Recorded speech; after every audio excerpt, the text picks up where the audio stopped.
Despite sequestration, the fireworks show will go on tonight at 9:10 for about 17 minutes.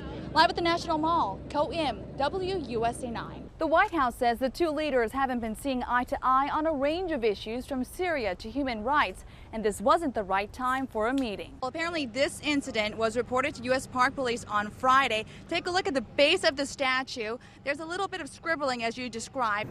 Good morning, ladies, and what a beautiful morning to be here. Such a beautiful backdrop we have. And we're joined now live with a photographer who takes people out and gives them tips on how to take pictures of these beautiful blossoms. How are you, Mr. Luria? I'm fine, thank you. Now she's back to tell us what she learned, Ko. Well, Derek, to some, that video is not only amazing, but alarming. Some parents wonder if it's unsafe. Broken windshield. This top is pretty much crushed.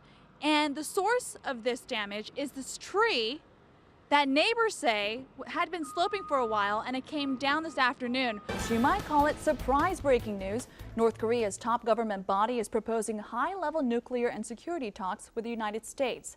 And a lot of people said, you know what, burn them. Other people said, we like it a lot, gave them a thumbs up. As for us, we decided to try to play it up too. So Fashion Police, if you want to throw your comments in there, just having a little bit of Friday fun for you. Back to you, ladies. Absolutely, we love it. Thumbs up for you, Ko, on this. Thank you.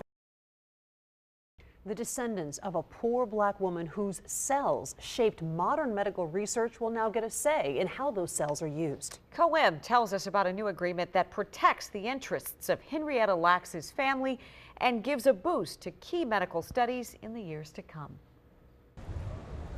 Family members of the late Henrietta Lacks have teamed up with the National Institutes of Health to keep helping the scientific community. We wanted to continue the legacy of Henrietta Lacks. 60 years ago, doctors in Baltimore removed some of Henrietta's cancer cells and began duplicating them without her knowledge or consent.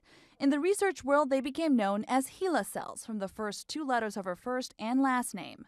I think it's impossible to overstate how important they've been for science. There isn't a single person out there who hasn't personally benefited from these cells in some way. Rebecca Skloot helped shed light on the family's privacy concerns with a best-selling book. They became alarmed when German researchers recently published the DNA code online. Decades after doctors here at Johns Hopkins first took Henrietta's cells, her surviving family members are happy they found a way to work with scientists and have the research continue. People are now acknowledging my grandmother as great-grandmother. It's not just a cell, but as a person.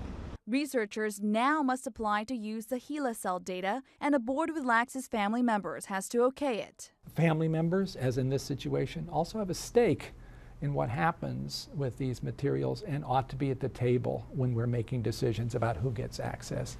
Once again, Henrietta is breaking new ground for science, this time with her family's consent.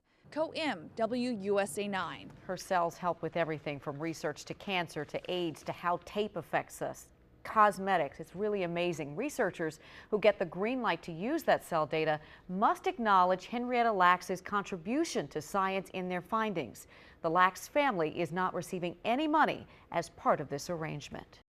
Well, the first licensed medical marijuana dispensary is now open for business here in Washington, D.C. It's called Capital City Care, and it's over on North Capitol Street. And the opening comes more than a decade after the voters in D.C. passed an initiative allowing people with serious illnesses to legally get marijuana. Our Ko Im visited the dispensary and talked with one of the first patients. I don't think I can even put it in words. It's amazing. 33-year-old Warren didn't want to share his last name or condition, just his sheer excitement with us. He's getting his first dose of medical marijuana today at Capital City Care on Capitol Street Northwest. For the folks who run this dispensary, it's been all about patience. This project here is 3 years, but of course I helped to pass, in a minor way, help pass the law back in '98, and I've been waiting for 15 years. And now the patients, plural. It's been a long wait, not for me, but for countless others. And I know that there are a lot of people who don't even know where to begin the process. And there are a lot of doctors who are kind of uneasy about doing it. And I just encourage the more people who do it, the better chances that we have of it working. The Department of Health says there are 20 approved doctors and 9 registered patients so far in the district. 7 will be seen here. Tacoma Wellness is expecting another 2 patients this week. And more may come calling, like Sidney Porter, who says he's in pain every day. I've been HIV positive for 21 years, been in a coma, 2 strokes. I mean, it's so much that I got going on. I just want to relax. I want to relax and enjoy my time here on earth. Waiting that long builds up a little bit of frustration at times, but you know, I think that's all been subsided now. I think people are really excited. Doors open. Doors are open. No more knocking on wood, just seeing the marijuana finally leave the building. Reporting in Northwest, Ko Im, WUSA 9. And people with HIV, AIDS, cancer, glaucoma, or other diseases are eligible to participate. More medical conditions may get in the pipeline to get approved as well. Big storm, widespread impact. And now we take you to Northwest D.C. where we find our Ko Im, who saw several downed trees in your travels around the city. Good evening, Leslie, and what a wild weather day, as all of us put it. As Derek mentioned, there was a car and a tree. The tree won. Take a look at this. Thankfully, no one was inside when this tree came down early this afternoon on 18th Street Northwest. But today was an eye-opener for many as the storm rolled through. Take a look at some of the pictures that my colleagues and I saw throughout the day. Whoa. Look at that new image. That is very, very scary. Even our first alert's chief meteorologist, Tom Burchett, was shocked by this fast-moving activity. Sky 9 saw some strange formations in the skies. So did our viewers, who snapped pics across the stormy DMV. Check out this time-lapse of a moody, perhaps angry Mother Nature. Those clouds would bring sudden downpours and lightning bolts. Southern Maryland Weather and News even spotted this baseball-sized hail in St. Mary's. And a lot of people saw downed trees everywhere. There was a wall of water coming this way, a wall of water coming this way, and they were literally colliding in the air. It was like nothing. There was an actual wave of water. As we were watching, the tree came from the back corner of her house, lifted up, and just slammed down into her house. The boom was deafening and it shook the house. Most of them, though, were just close calls with minor damage and no major injuries. But then there was also this, a rainbow in the calm after the storm. So we saw a lot of pictures of downed trees today. We want to thank all of the viewers who sent us their pictures through Facebook and Twitter. We certainly appreciate it. Be sure to follow us on social media for the latest updates. For now, we're live in Northwest. Ko Im, WUSA 9. Yeah, some remarkable images came in through our social media channels. Thank you, Ko.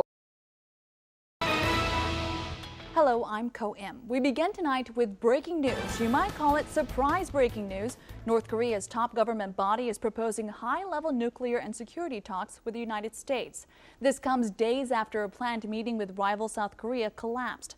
North Korea's National Defense Commission says the talks with the U.S. should ease tensions and achieve peace and security on the Korean peninsula. North Korea has been threatening war since it was hit with UN sanctions. The sanctions were imposed after the North launched a rocket, then followed that up with a nuclear test in February. Elsewhere tonight, a scare on board a plane that left Egypt bound for New York. A threatening note was found on the Egypt Air flight. Erica Ferrari reports British fighter jets were dispatched to escort the plane to the ground at the nearest airport. We talked with the district manager, who says he doesn't know when the restaurant will reopen. Police say charges against the driver are pending. A 4-year-old Dundalk, Maryland boy is dead after being struck by a taxi cab. Baltimore County police say 4-year-old Anthony Saring was hit as he walked onto Liberty Parkway from between 2 parked cars Friday night.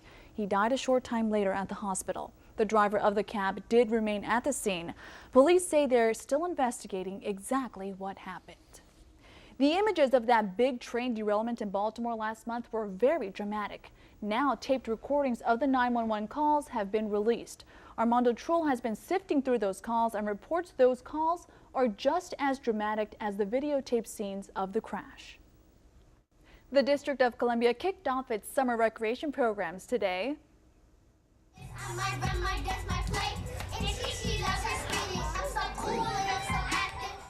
Live entertainment, free health screenings, and demonstrations were all a part of today's 2013 One City Summer event at RFK Stadium. Mayor Gray says the city will have something for everyone this summer. Amid a crowded weekend schedule, the mayor remained coy on the question of whether he's actively campaigning for another term in office. No, I'm out doing the things that a mayor should do, and that is, being out with people. I love to be with people. the things that I'm doing are the same things I've been doing since the day I was sworn in. Any closer to a decision? Not yet. The mayor says there will be 15,000 young people participating in the district's summer youth employment program this season. Council members Bowser, Evans, and Wells have launched their campaigns to try and replace Gray in office. We're learning tonight that one of this area's best-known federal judges has passed away. 76-year-old Thomas Penfield Jackson sat on the bench in U.S. District Court here in Washington.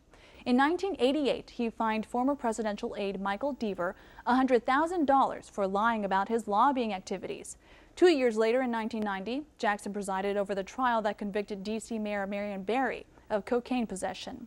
4 years after that, he ordered Senator Bob Packwood to give the Senate Ethics Committee his personal diary, which contained details of the senator sexually harassing his staff.